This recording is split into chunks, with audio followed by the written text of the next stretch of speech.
वालेकुम वरहमतुल्लाहि वबरकातुहू। Dear student, अभी हम लेक्चर नंबर 2 पे हैं। आज हमने ये देखना है कि कॉम्प्लेक्स नंबर को पोलर से कार्टियन में कैसे लाते हैं।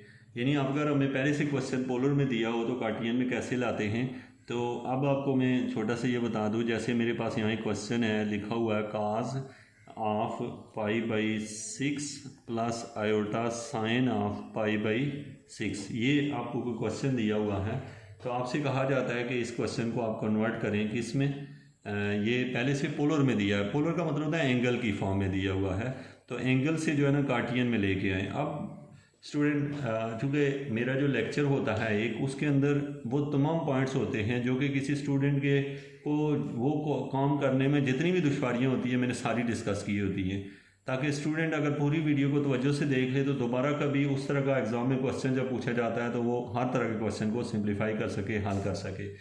अब यहाँ पे हमें क्या क्या मसाइल होते हैं हमें इसे दूसरी फॉर्म में ले जाने के लिए। तो अब देखें यहाँ पे एक तो बहुत मज़े की बात है कि दोनों पॉजिटिव हैं, दोनों के साथ प्लस है। अगर दोनों के साथ प्लस हो तो फिर तो सवाल एकदम से हल हो जाता है। और दूसरे नंबर पे ये कि यहाँ पे एंगल जो है ना वो π/6 है। π/6 का मतलब होता है, आप चेक कर लें, 180 डिवाइडेड बाई 6 करें तो ये बनता है 30 डिग्री। तो यहाँ पे एंगल तो 30 डिग्री आसान है, 30 डिग्री का हमें पता होना चाहिए कि ये क्या होता है। अब एक तो ये है। अब देख रहे हैं मैं आपको यहाँ पे तमाम वेरिएशनें डिस्कस करूँगा कि आप इसे कैसे लेके जाएँ। अब देखें, जब आप इसे कन्वर्ट करते हैं तो सबसे पहले देखें कि आपने क्या लिया, π/6 होता क्या है, 30 डिग्री आपने निकाल लिया। अब आपने cos π/30 कितना होता है आप देखिएगा, यहाँ से मैंने लिखा है cos 30 कितना होता है, ये आपके पास आंसर आ गया √3/2। क्या होता है, √3/2। तो ये हमने यहाँ लिख दिया 2 × √3/2 और प्लस आयोटा ऐसे ही लिखेंगे आप। साइन π/6 मीन साइन 30 की वैल्यू क्या आएगी। दोबारा से इसे ऑन किया और फिर साइन का बटन प्रेस किया, ठीक है। और फिर आपने लिखना है, इसकी जगह 30 लिखना है, लिख लिया और इसको हल किया तो इसका आंसर आया 1/2। तो इसकी जगह आप लिख देंगे 1/2। तो ये जो है आपने देखे, इसको 2 से अंदर मल्टीप्लाई करें तो यहाँ आ जाएगा √3 प्लस आयोटा। ये देखें आपने सवाल हल कर लिया। ये आप किस में, पोलर से कार्टियन सिस्टम में आ गए हैं। अब आपका क्वेश्चन ये होगा कि क्या इसी तरह सारे क्वेश्चन इजी हैं? जी सारे इजी हैं, लेकिन ये है कि सम टाइम यहाँ एंगल को, चूँकि हम जब कन्वर्ट कर रहे होते हैं तो 2-3 चीज़ों का ख्याल रखना होता है, वो सारी सुन लें ताकि आपको कोई दुश्वारी ना हो। हम क्योंकि कोई भी क्वेश्चन हो, जैसे हमें कॉम्प्लेक्स से कार्टियन में लाना हो तो हम उसे हल कर सकें। अब देखिएगा नेक्स्ट क्वेश्चन हम लेते हैं ऐसा जिसमें आपको थोड़ी बहुत दुश्वारी आना शुरू हो।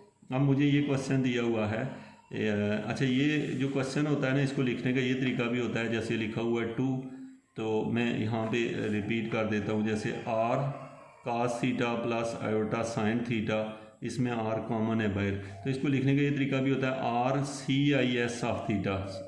r मीन के r ही, काज को हमने शॉर्ट में c लिख दिया, आयोटा को हमने i लिख दिया और s जो है ना उसे साइन लिख दिया। तो ये जो होता है ना RCIS थीटा, तो इसका वही मतलब होता है जो इसका मतलब है। अब जैसे मैं आपको यहाँ पे एक क्वेश्चन लिख रहा हूँ √3। अब बच्चों आपको ये वाला क्वेश्चन दिया हुआ है कि √367 π/6। पहले मैं थोड़ा सा इसे ओपन करके लिख दूँ ताकि आपको कोई पढ़ने में आसानी हो। ये √3 है, cos ऑफ 7 π/6 है और प्लस आयोटा साइन ऑफ 7 π/6 जो है, ये आपका क्वेश्चन है। ऐसे लिखा है, ऐसे है, इसका एक ही मीनिंग है। अब बच्चों असल में मसला ये है कि अब क्या हमारा जो कैलकुलेटर है वो हमें ये वैल्यू डायरेक्ट बता सकता है। जैसे मेरे पास जो कैलकुलेटर है वो बता सकता है, लेकिन अगर आप नहीं है तो फिर आप क्या करते हैं, या जो आप टीचर ने आपको क्या समझाया हुआ है वो किस तरह से समझा रहे होते हैं, तो उसके कॉन्सेप्ट को समझिए, चूँकि आपको कुछ स्टेप में क्वेश्चन को हल भी करना है। अब देखें कि ये जो 7 π/6 है, सबसे पहले हम देखेंगे कि ये है क्या, 7 π/6 होता कितना है। अब आप देखें कि आप इसे रफली हल कर लें। 7 π/6 का मतलब क्या है, यहाँ देखिएगा 7 π/6 इक्वल होता है 7 मल्टीप्लाई बाई 180 डिवाइडेड बाई 6 को इससे काटे तो ये 30 डिग्री बनता है। 30 को 7 से मल्टीप्लाई करते तो 210 डिग्री बन रहा है।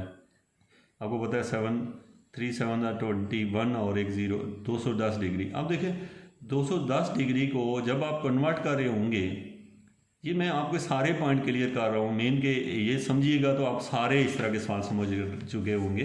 देखें आपसे को कहता है कि 210 डिग्री होता कहाँ है, याद रखें कि यहाँ पे होता है 0 डिग्री, यहाँ पे 90 डिग्री, यहाँ पे 180 डिग्री और यहाँ पे 270, और दोबारा चक्कर काट के आए तो यहाँ 360 डिग्री होते हैं।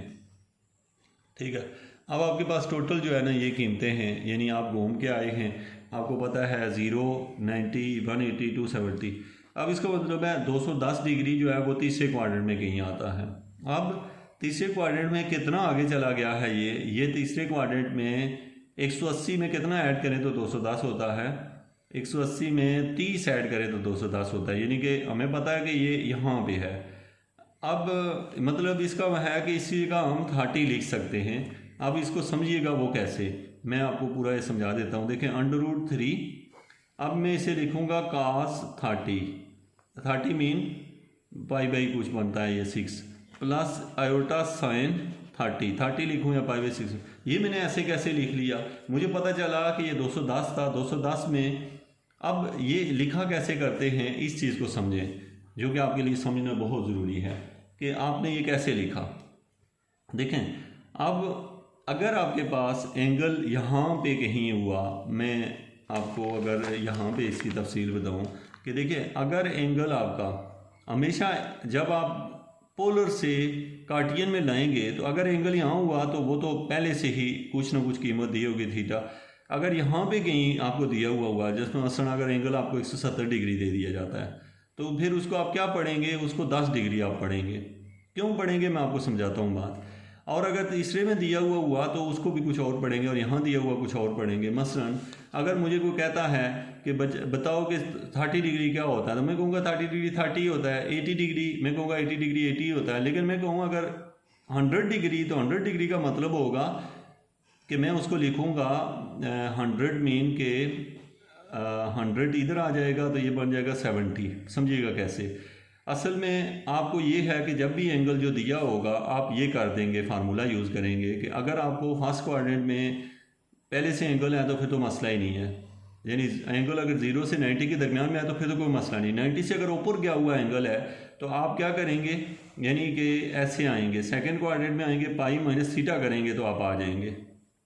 अच्छा याद रखिएगा पीछे मैंने आपको जो चीज़ समझाई थी वो, और इसमें जो है ना थोड़ा सा, और अगर आपने थर्ड में जाना है तो आप क्या करेंगे, फिर क्या करेंगे थीटा माइनस पाई करेंगे, फ़र्क ये पड़ेगा। अब और फोर्थ में जाएंगे तो यहाँ लिखेंगे 2 पाई माइनस थीटा। अब आप एक बात है कि अगर प्रीवियस लेक्चर आपने देखा हुआ है तो उसमें मैंने ये बात नहीं बताई है, वहाँ मैंने बताया था कि आप कार्टियन से पोलर में जा रहे हैं। क्या बताया था, आप कार्टियन से पोलर में जा रहे हैं। यहाँ पे मैं आप बताने लगा हूँ आप पोलर से कार्टियन में जा रहे हैं तो उसमें सबसे आसान हल क्या है वो बता रहा हूँ। तो अब देखें ये मैं अभी चूँकि आपने ये जहन में रखना है कि अभी हम पोलर से कार्टियन यानी यहाँ पे जा रहे हैं, पोलर से कार्टियन की तरफ जा रहे हैं, तो हम ये तरीका अपनाया करेंगे या फिर हम उंगली पे भी गिन लेंगे। मतलब जैसे कोई मुझे कहता है कि 280 डिग्री का क्या मतलब है, तो मैं कहूँगा 280 का मतलब होगा कि इस एंगल से कितना वो दूर है, यानी 260 में से 360 में से 280 को माइनस करूँगा जो भी आएगा वो मेरे पास 20 और यानी 90 नहीं कितना बन जाएगा ये 80 डिग्री, ये जो भी बन रहा है आप इसको यानी 280 के हिसाब से देख लें। मैं अब मुख्तलिफ एंगल लिखूँगा आपको ताकि रिवाइज़ करके आपको आसान करके तो फिर बताऊँ। अब मुझे कोई कहता है कि एक एंगल है 50 डिग्री, तो इसको जो है ना फर्स्ट क्वाड्रेंट में लेके जाओ, तो मैं कहूँगा पहले ही फर्स्ट में मैं कुछ नहीं करता। अच्छा एक बंदा कहता है कि चल यार तुम मुझे ना 150 को क्या लिखोगे, तो मैं कहूँगा 150 जो है उसको मेरे लिए आसानी है कि मैं उसे 30 डिग्री पढ़ूँ, यानी इसका मतलब है 150 को मैं 30 पढ़ूँगा। क्यों पढ़ूँगा, क्योंकि इसके लिहाज से देखूँ तो वो इधर से 30 बनता है, यानी इसका मतलब है एंगल को हम यूँ पढ़ेंगे, अगर पहले क्वाड्रेंट में हुआ तो इधर से पढ़ेंगे, अगर दूसरे में हुआ इधर से पढ़ेंगे, तीसरे में हुआ इधर से पढ़ेंगे, चौथे में हुआ इधर से पढ़ेंगे। अब मुझे कोई बंदा कहे कि यानी हमेशा एक्स एक्सिस के लिहाज से उसे रीड करेंगे।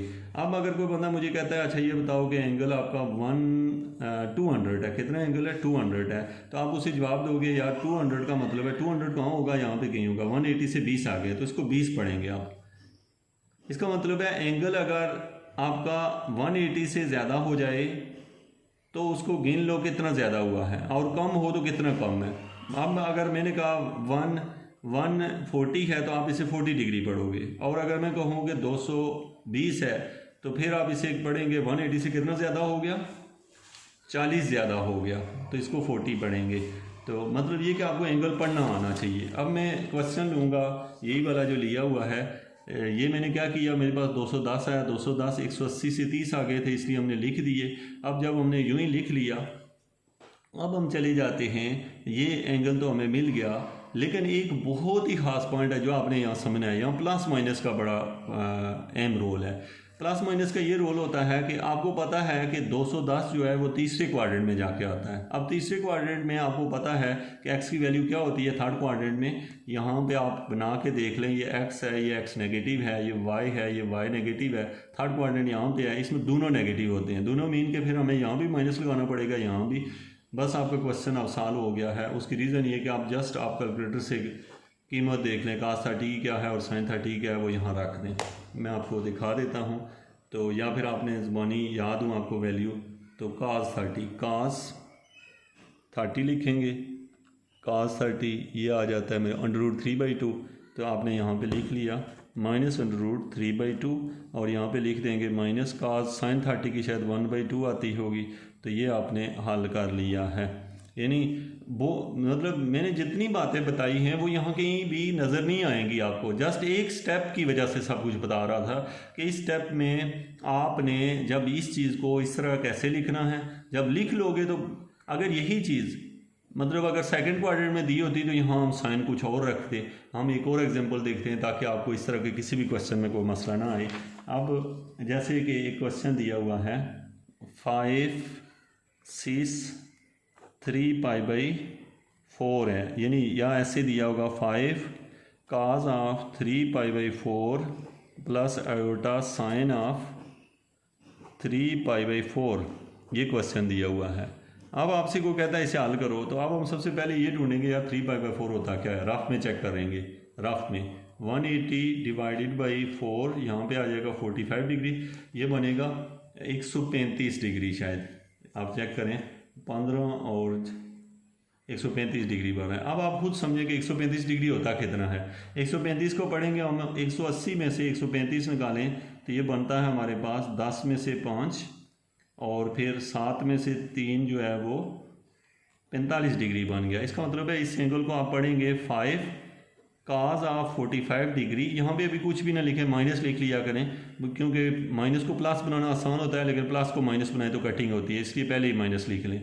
और यहाँ पे भी 45 डिग्री। अब आप समझ गए होंगे कि आपने इसको ऐसे क्यों लिखा। अब जब लिख लिया तो आप ये चेक करना है कि ये कौन से क्वाड्रेंट में है, सेकेंड में है। तो सेकेंड में हमें पता है जो एक्स एक्सिस होता है उसकी वैल्यू क्या होती है, एक्स एक्सिस की वैल्यू नेगेटिव होती है, यानी यहाँ माइनस आता है, और वाई एक्सिस की पॉजिटिव होती है। ये आप यहाँ से देख सकते हैं, सेकंड में वाई पॉजिटिव होता है और एक्स नेगेटिव, तो इसलिए एक के साथ माइनस और उसके साथ प्लस लगा देंगे। बाकी आप कैलकुलेटर से चेक कर लें, इसका आंसर भी 1/√2 है, इसका भी 1/√2, तो आपका आंसर आ जाएगा 5 और बाकी लिख दें, यहाँ पे आ जाएगा 1/√2 प्लस आयोटा, यहाँ पे माइनस है, और 1/√2। तो ये जो स्टेप होता है असल में यही स्टेप होता है एक, जिसके सारे मैंने कॉन्सेप्ट आपको समझा दिया है। उसके बाद ये सिंपल इसको आप लिख सकते हैं 5/√2 और 5/√2, ऐसे करके आप इसे लिख सकते हैं। तो क्वाड्रेंट के हिसाब से उसमें मूव किया जा सकता है। होप्स हो कि आपको कोई भी क्वेश्चन दिया होगा आप आसानी से उसे कन्वर्ट कर लेंगे। Thank you so much.